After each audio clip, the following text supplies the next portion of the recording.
The first kind is the one who says, you know, Allah actually is giving me guidance in this book. And if I come across some knowledge of this book that is guiding my life in a different direction, I'm going to change myself.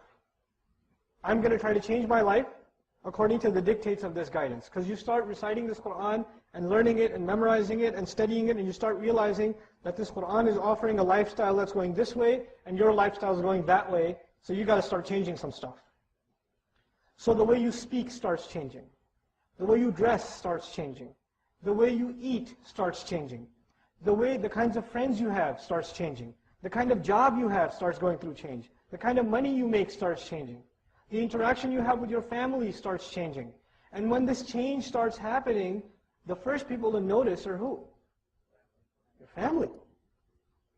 And your mother, your sister, your brother, your cousin. They come to you and they say, you're changing, man. Are you okay? I mean, we're all Muslim.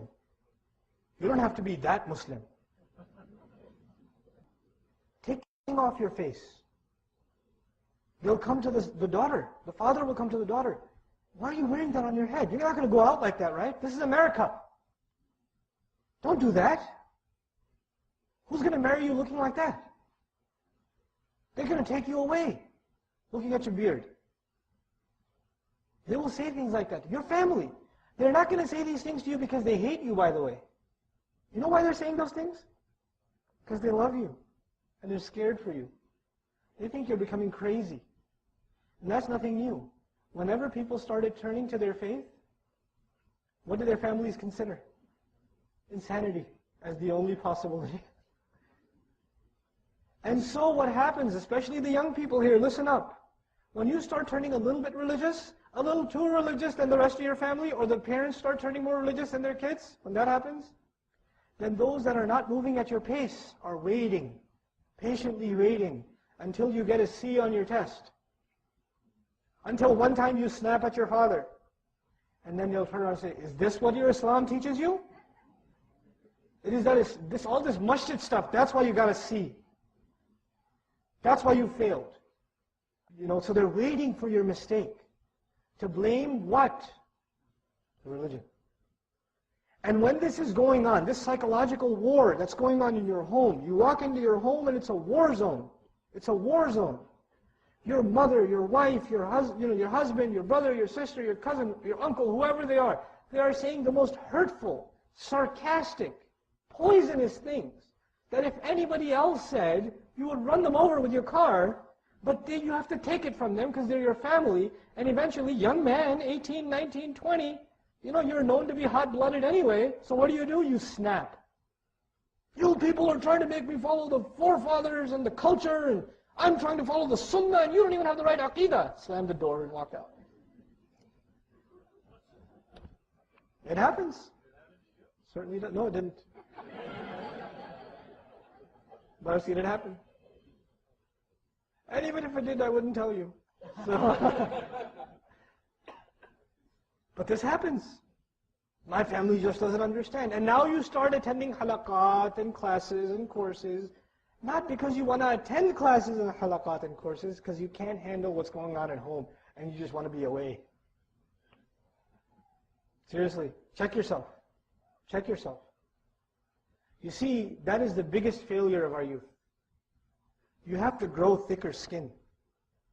You have to grow thicker skin. You've got to be able to take it. Whatever they dish out, whatever they say, I wish you were never born. Is this why we brought you to America? Right? Whatever they say, it's okay. Be the best to your parents. Be the best to your parents. Whatever they're doing, they can't be worse off than the father of Ibrahim alayhi salam, who's manufacturing shirk products for mass distribution. And he's kicking his son, who's right, out of the house. A lot of times youth tell me, oh man, my parents just don't get it, man. They don't understand. So what if they don't get it? That's not the point. The point is, if you're holding on to this guidance, then you got to have thick skin. There are people that came before us that were buried alive because they believed. You can't take some yelling from your parents. You can't take some sarcastic comments from your uncles every Eid. Oh, we know what you were like last year. Right? They'll say that. Take it. people before us took a lot worse. Thank Allah we got it easy. People are always ungrateful. And we are ungrateful because we don't have sabr. Sabr and shukr go together. When you're not patient, you start complaining. And if the fact that you're complaining is a sign that you're not grateful. Allah is giving you these opportunities to grow your personality, to become forbearing. And you know, I give you advice, when you take guidance seriously, especially young man and young woman, and you're having trouble at home, do more at home. Skip the class. Vacuum the house. Get your mom some flowers. Massage her feet. You know, prepare the taxes for your father. Do something. So instead of associating rebellion with Islam, what do your parents associate with Islam? Service. Better character, better behavior. Don't do it the other way around.